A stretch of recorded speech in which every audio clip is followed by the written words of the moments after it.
Parler de la location nue. En règle générale, on parle toujours de la location meublée et je me suis dit qu'il pouvait être intéressant qu'on parle un petit peu du nu.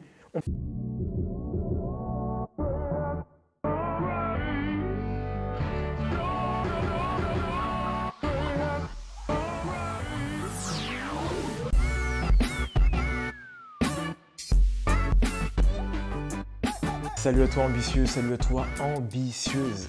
Bienvenue sur ma chaîne YBA Courtage, ou plutôt devrais-je dire, bienvenue sur ta chaîne. Je me présente pour ceux qui ne me connaissent pas. Roméo, je suis courtier en prêt immobilier, j'accompagne les particuliers et les investisseurs dans l'achat d'une résidence principale ou d'un investissement locatif. Et l'objectif de ma chaîne, il n'est pas compliqué.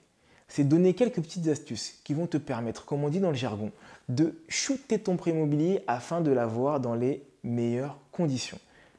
Bienvenue à toi si c'est la première fois que tu viens à ma rencontre. Écoute, pour fêter ça, il y a deux choses. La première, c'est une vidéo d'un séminaire auquel j'ai participé avec un parterre d'investisseurs. Je t'invite donc à la télécharger, elle est totalement gratuite. Pour ça, c'est pas compliqué également. Tu vas sur les liens qui sont juste en bas, tu y mets ton adresse mail et je t'envoie la vidéo. Ensuite, je t'invite à t'abonner. C'est la deuxième chose de cet événement, si c'est la première fois que tu viens à ma rencontre. T'abonner, pourquoi et comment? Pourquoi? Tout simplement parce que si tu souhaites avoir des connaissances sur l'investissement et surtout de manière à ce que ton banquier puisse t'accepter ton projet, que ce soit pour l'année 2020 ainsi que les années suivantes, tu es sur la bonne chaîne. Si tu souhaites avoir des retours d'investisseurs, donc qui sont mes propres clients, à travers des interviews qui vont pouvoir te dire comment j'ai pu les accompagner, mais surtout comment eux ont pu investir, tu es sur également la bonne chaîne. Et si tu penses que ce que je te raconte est pertinent, intéressant et que ça te plaît, tu es également sur la bonne chaîne, excuse-moi, donc je t'invite à t'abonner. Et pour ça, je vais te laisser quelques instants et puis on démarre.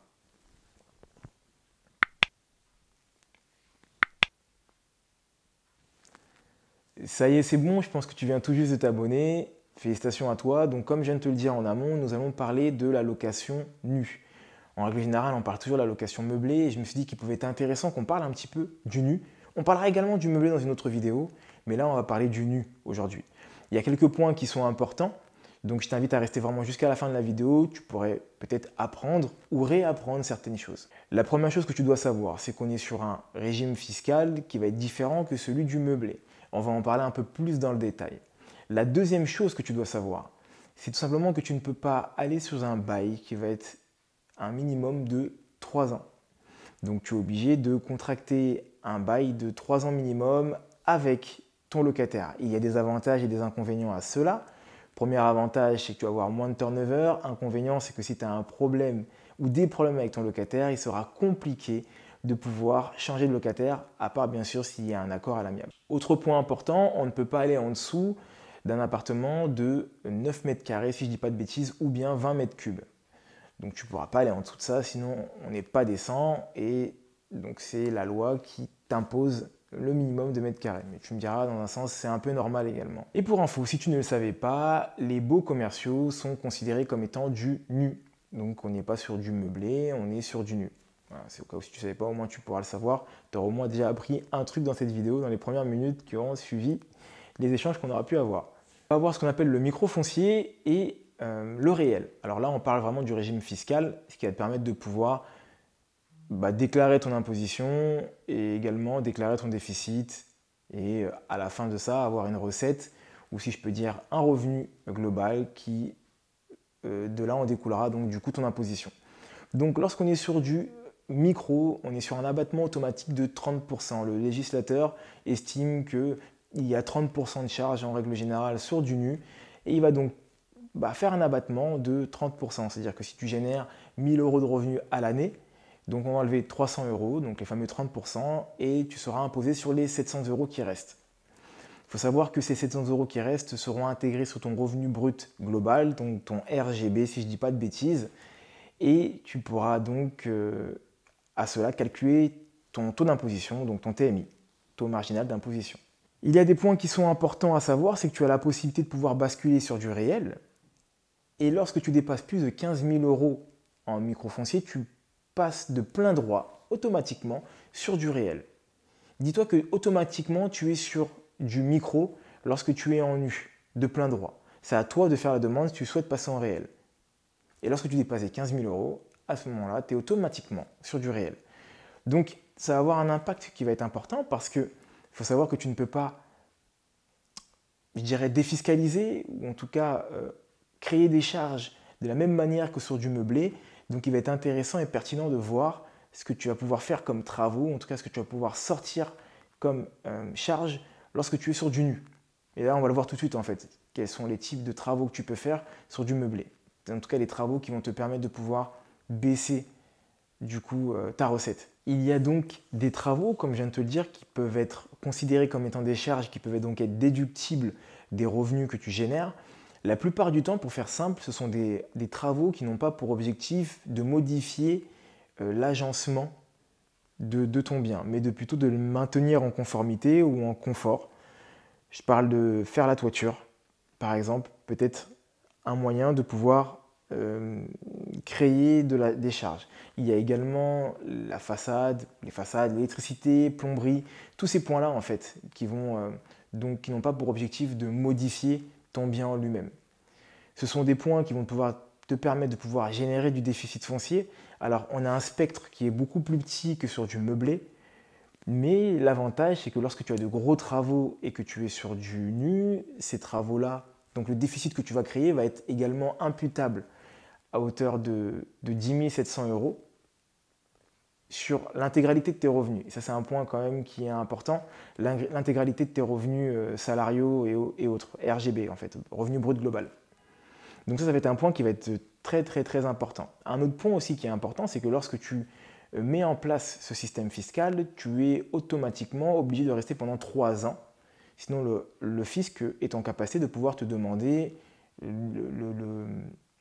le prorata, ou en tout cas l'équivalent de ce que tu as pu bénéficier à travers le déficit que tu avais fait les années précédentes.